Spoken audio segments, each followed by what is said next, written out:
We now have a better idea of what the world of legalized marijuana will look like in Ontario. The province announcing today where people will be able to get pot once the federal government legalizes the drug by next July.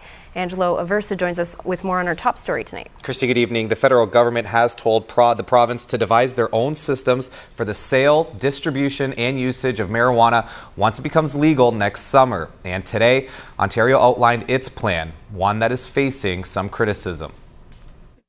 I don't think that they should legalize it. Coming soon to an LCBO near you, the legal sale of cannabis through new standalone stores. In fact, 150 stores will open by 2020, including 40 next summer, when recreational pot becomes legal. It should be legal because in my case, I have MS, so it helps my pains in my muscles.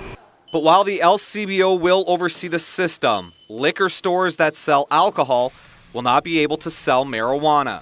It's only in a province like Ontario and in country Canada can you take legalizing cannabis and make it a really boring and mundane process. If there isn't a store near you, marijuana can be purchased online, starting in July next year. You will have to be 19 years of age, the same minimum age for alcohol, which is also 1 year older than what was recommended by Ottawa.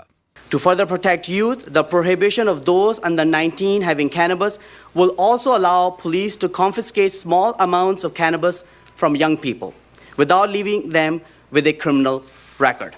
The Attorney General of Ontario also promised to shut down illegal pot shops over the next year.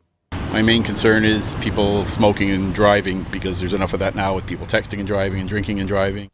Consumption of legal weed will not be allowed in public spaces or workplaces, confined only to private residences. That angers John Lidke, the owner of Higher Limits in Windsor. He tells CTV News his company should be allowed to apply for a cannabis license. It's legalization while saying don't consume it anywhere except for like it hidden in your own home.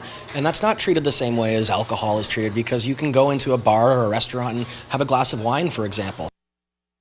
Yes, our NACV does say the government will explore the possibility of allowing marijuana licensed establishments in the future, but there is no word yet on how much the marijuana will cost. The province says it will have to be low enough to discourage an underground market, but not too low that the pot consumption increases. Christy. Interesting to finally get some details. Thank you, Angelo.